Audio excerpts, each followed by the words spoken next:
Hello world, it's Berto Pray 5. It's with a heavy heart I record this. Wasn't expecting to hear this news. Not today, but and we hear it. Kirstie Alley, star of many movies, many shows,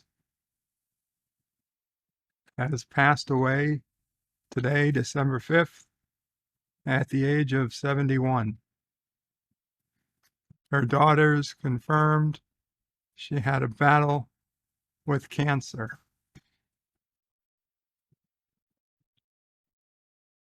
Kirstie Alley, well, most of us in the sci-fi community probably remember her best as Savik, Lieutenant Savik from Star Trek II, The Wrath of Khan. Certainly, she was the high point of the movie for me. She was legitimately my first Hollywood crush. I was 11 years old, I believe, when Star Trek II came out.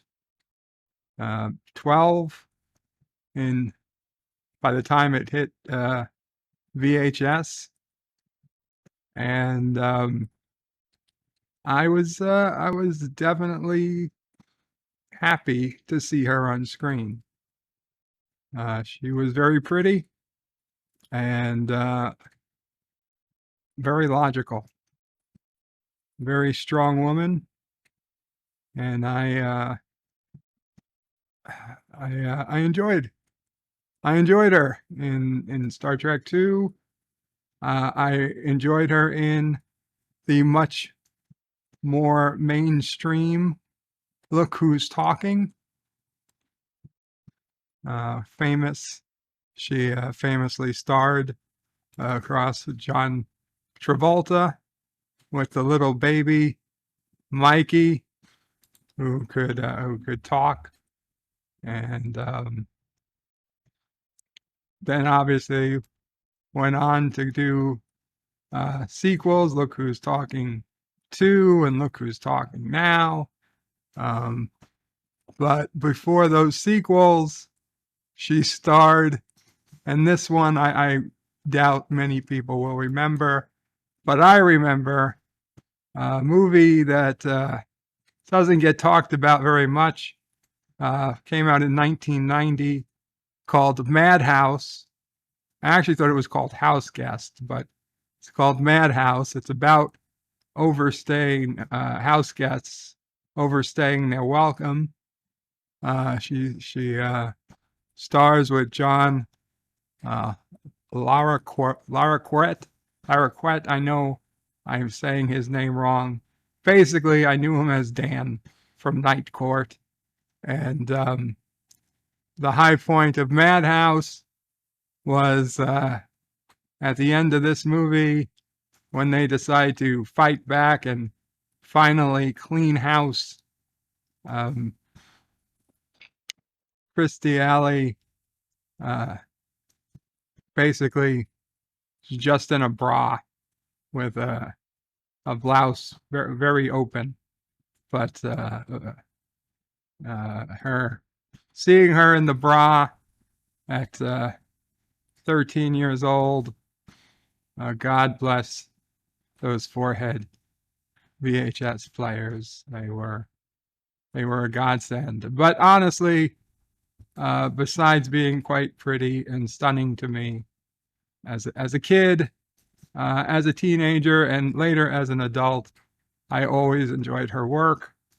Obviously, Star Trek II stands above all, and it was always a great disappointment to me that she did not come back and reprise her role for Star Trek 3 or 4.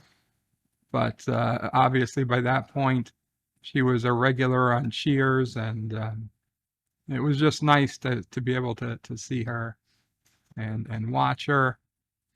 And very funny woman, very beautiful woman, and yes, literally my first Hollywood crush.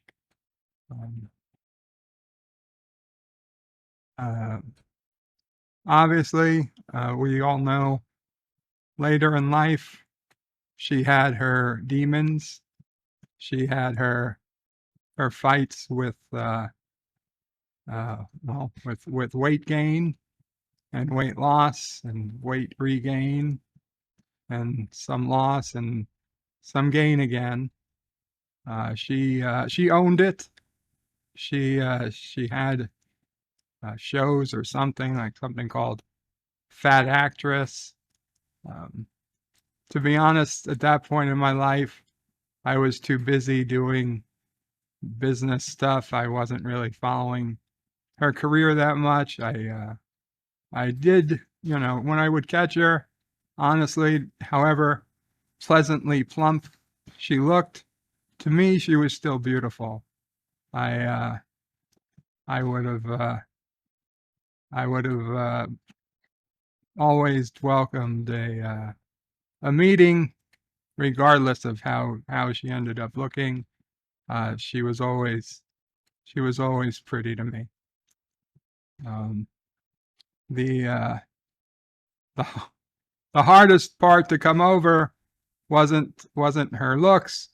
It was her getting involved with the Church of Scientology. That scared me more than anything else.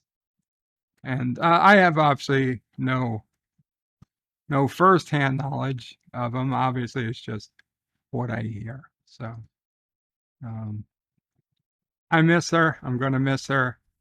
Uh, she'll always be Lieutenant Savik to me.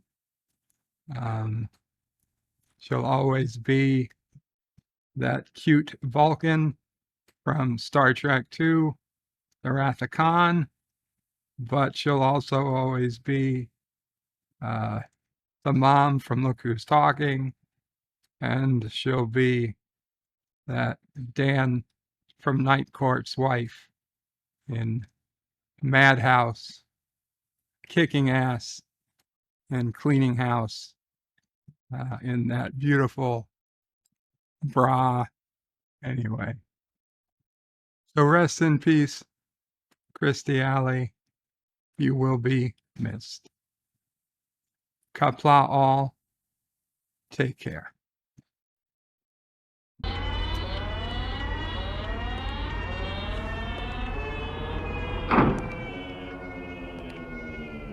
Any suggestions, Admiral?